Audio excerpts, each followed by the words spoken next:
இப்போ நீங்கள் கேட்டீங்கள அந்த தன்னலமற்ற அன்பான சர்வாதிகார ஆட்சியை செய்தது யாருன்னு? நம்ம தாத்தன் தான். நம்ம தாத்தன் பெருந்தலைவர் காமராஜ். இந்த மாதிரி காட்டுறேன். என்ன செய்கிறாருன்னா, வைகை அணையை கட்டுறாரு. வைகை அணையை கட்டுறாரு தாத்தா. அது நீரை தேக்கி பாசனத்துக்கு பயன்படுத்தணும், வேளாண்குடி மக்களை வாழ வைக்கணும்னு முடிவெடுத்துட்டாப்ல. இப்போ என்ன செய்யறதுன்னா, 20 கிராமத்தை வெளியேற்றுறாரு. அதில் நம்ம ஐயா கவிப்பேரரசு வைரமுத்து கிராமமும் இருக்கு, அவர் கவிதையிலே எழுதுனது இருக்கு. ஆனால் இந்த மக்களுக்கு மாற்று இடத்தை கொடுத்துட்றாரு.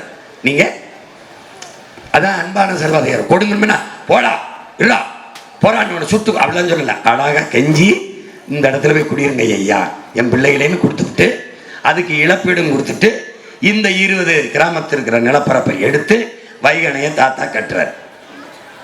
நல்லா கவனிச்சுக்க. கட்டிட்டாரா? கட்டிட்டு திறக்க போறாப்ல. திறக்க போகும்போது இன்னைக்கு பல மாவட்டம் செழித்து வளருது.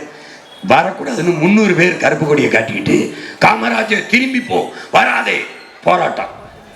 அப்போ உள்ள இருந்தவங்க ஓட்டுநர்லாம் ஐயா திரும்பி போயிடலாம்ங்கிறாங்க. தாத்தா என்ன சொல்றாரு, இப்படி விலைக்கு ஓட்டுன்னே, இப்படி விலைக்கு ஓட்டன்னே, திரும்பி போ. மறுபடி வண்டியை விலைக்கு ஓட்டி போறாப்ல. வர வேண்டாம் வர வேண்டாம்னு சொன்னவங்க 300 பேர் அங்கே போனால் வண்டியை விட்டு இறங்கினா 10,000 பேர் மாலையோடும் தாளத்தோடும் பூவோடும் ஆரத்தியோடும் காத்திருக்கான். பெருந்தலைவரே வாங்க, எங்க தெய்வமே வாங்கன்னு, வாழ வச்ச தெய்வமே வாங்கன்றான்.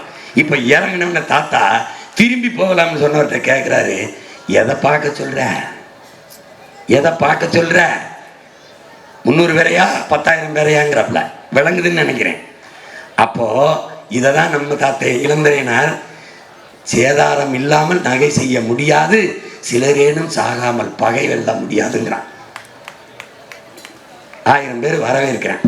இன்னைக்கு வைகை அணையில இருந்து பல மாவட்டங்கள் பயன்பெறுது என்றால், அதே மாதிரி தான் ஆலியார், கோயம்புத்தூர்ல ஆலியார் அணை செழிப்பா பல ஆயிரக்கணக்கான ஏக்கர் பயன்பெறுது என்றால், அந்த மகனின் தன்னலமற்ற அன்பான சர்வாதிகாரம். எப்படி கேரளாவில் இந்த மலை இருக்குல்ல, இந்த காற்றல மலை, இந்த மலைக்கு அந்த பக்கம் தண்ணி கிடக்கு, சும்மா கிடக்கு.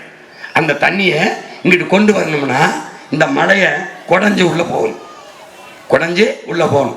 2-3 கிலோமீட்டருக்கு மேலே உள்ளே போயிட்டோம்னா, இந்த மலையை அறுத்து உள்ள 4-5 கிலோமீட்டருக்கு போய் அங்கிட்டு போயிட்டா அந்த இது வழியே தண்ணி ஓடியாந்துடும். ஓடியாந்தா இங்கே தண்ணியை கட்டி தடுத்து நம்ம ஆலியார் அணை இருக்குல்ல, அதை நம்ம பயன்படுத்திடலாம்னு நினைக்கிறாரு. இப்போ அவர் கட்டினது அந்த அணை. இப்போ என்ன செய்கிறாரு, இந்த மலையை குடைகிறார். இங்கே பாரு, இன்னைக்கு இருக்கிற நுட்பம், இன்னைக்கு எல்லாம் அப்படி ட்ரில் போடுறது, கரகரன்னு அறுக்கிறது, அதெல்லாம் இருக்கு. இன்னைக்கு அப்படி சரசரசன்னு அறுத்து 1 மாசத்துல எடுத்து விட்டு போயிடுவான், ஒரு வாரத்தில். ஆனால் அன்னைக்கு அந்த நுட்பம்ல வெடிகுண்டு வச்சு, சின்ன சின்ன வெடிகுண்டு வச்சு தருக்கணும், கடப்பாறை இந்த சுத்தியில் வச்சு பேத்து அப்படி போகணும்.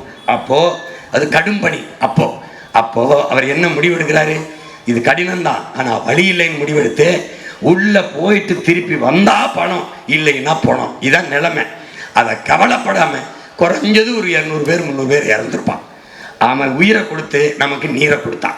இந்த மாதிரி தாத்தா இப்படி பண்ணி அந்த மலையை குடஞ்சு போய் அந்த பக்கத்துக்கு தண்ணியை கொண்டு வந்துட்டான்டா. இதாண்டா ஆலியார் அணை. இந்த செயல் தாண்டா தன்னலமற்ற அன்பான சர்வாதிகாரம்.